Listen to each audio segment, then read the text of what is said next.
Hey everyone, it's Alexander Robinson. Welcome to the channel. This is my review for Wish, the 62nd movie from Walt Disney Animation Studios. The movie takes place in the Kingdom of Rosas, and our main character is Asha, a young woman voiced by Ariana DeBose. She comes across a dark secret concerning the King of Rosas, King Magnifico, voiced by Chris Pine. Basically, the king tells everyone that he will take their wishes, but he never actually grants them. He'll grant one if he thinks that they're worth granting, but for everyone else, he just hangs on to them and pretty much does nothing with them. So because Asha is distraught by this revelation, she makes a wish upon a star, which actually comes down to the kingdom and starts granting wishes all over the place. And King Magnifico sees this as a threat to his own power. So basically, Asha tries to get all the wishes back to the rest of the people living in the kingdom and stop King Magnifico. When the trailers for this movie came out, I was more on board with it than I wasn't. The big draw for me was that it was finally utilizing a style where it had the look of hand-drawn animation mixed with Disney CG animation. Sort of like what they did with their two short films, Paperman and Feast from the last decade. And it was also an original idea from Disney, which I thought, okay, this could be something pretty interesting. Not to mention the fact that this is the studio's 100th anniversary. Even though Mickey Mouse first debuted in Steamboat Willie in 1928, the studio was founded in October of 1923. So I viewed this movie Wish as the big capper to Disney's 100th anniversary celebration, and something that they really needed because the 100th anniversary of Disney has really not been all that good, if we're going to be honest. A lot of their movies have been underperforming. To my knowledge, they haven't been doing anything spectacular for any of their Disney parks. And Bob Iger's handling and response to both WGA and SAG-AFTRA strikes have been beyond terrible. So clearly their 100th anniversary celebration has not been all that good. But maybe this movie from their animation studio can at least end things on a high note. And no, it didn't.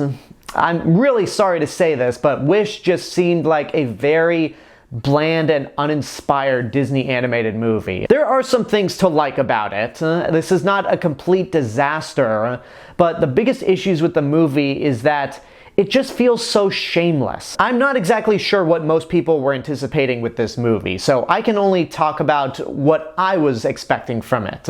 Based on the trailers, I figured that this was going to be more in line with Disney's classics like Snow White, Cinderella, Sleeping Beauty, Little Mermaid, and it would just be an original concept though. It wasn't based off any pre-existing source material, and it would just be the best of what made those prior movies so good. Even though I've said on occasion I'm not a fan of Cinderella, there's no denying that that movie is an important one in Disney's history. So that's what I was hoping with this movie, sort of like what we got with both Moana and Encanto, except a little more traditional.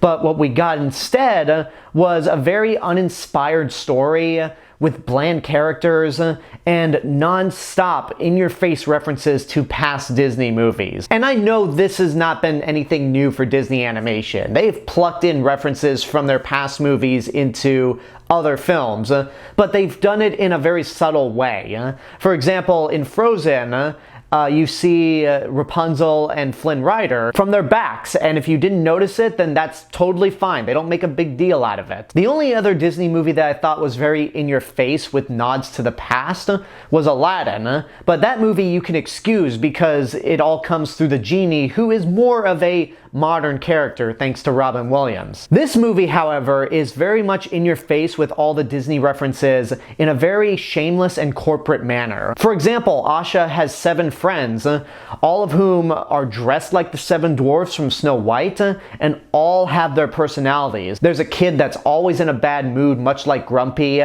There's a guy who constantly sneezes. There's one that is always shy and bashful, and I just found myself disliking the movie more once I realized that connection. There's also a moment where Asha's dressed as the fairy godmother from Cinderella. There's a part in the movie where there are 2 side characters. One of them wants to have a dream of flying, so she's introduced to another character named Peter who is dressed exactly like Peter Pan. It is so shameless and in your face that I just rolled my eyes whenever these moments popped up, especially during the credits where as the credits are rolling, they have constellations of all the Disney characters from their past movies. Well, most of them.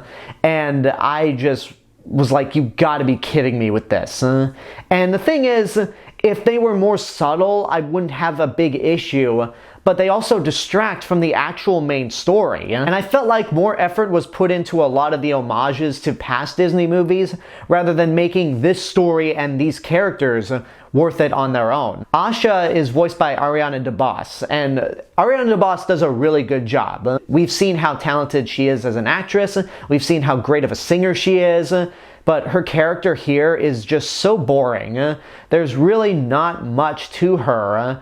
And there was actually a good idea with this character. She sees something is unjust with the kingdom and their ruler, so she tries to convince her friends and family that, hey, this is wrong, we gotta do something about it because we've been bamboozled. But the movie doesn't really take advantage of that plot line, and it's just very underdeveloped in my opinion. Now, as for the film's villain, King Magnifico, Chris Pine actually does a really good job playing a villain. We've seen him as a hero so many times, like in Star Trek, Dungeons & Dragons, so it's refreshing to see him play a villain, and King Magnifico himself as a character is probably a little more interesting. We get a bigger backstory on him than we do Asha, to where we understand why he's holding on to everyone's wishes.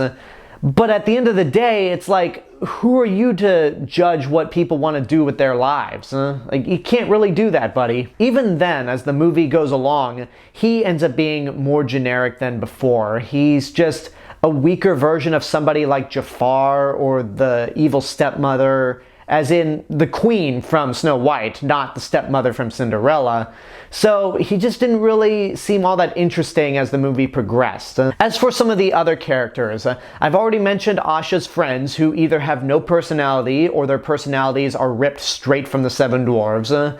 Asha's family doesn't have a whole lot of interesting things to do, and there's even the cliched dead father plotline. And as for Valentino, the goat, voiced by Alan Tudyk, I'm starting to get a little sick of Alan Tudyk popping up in these Disney animated movies. And with his voice here, he's just doing a Patrick Stewart impression. When the trailer first came out, I actually thought this was Sir Patrick Stewart, and then I realized, no, this is actually Alan Tudyk. And this character has no purpose to be in the movie at all, at least no purpose to talk, because it seems like a lot of the characters don't even acknowledge that he has a voice now. He has nothing interesting to say or important. It's just one lame joke after another. And I thought long and hard about this.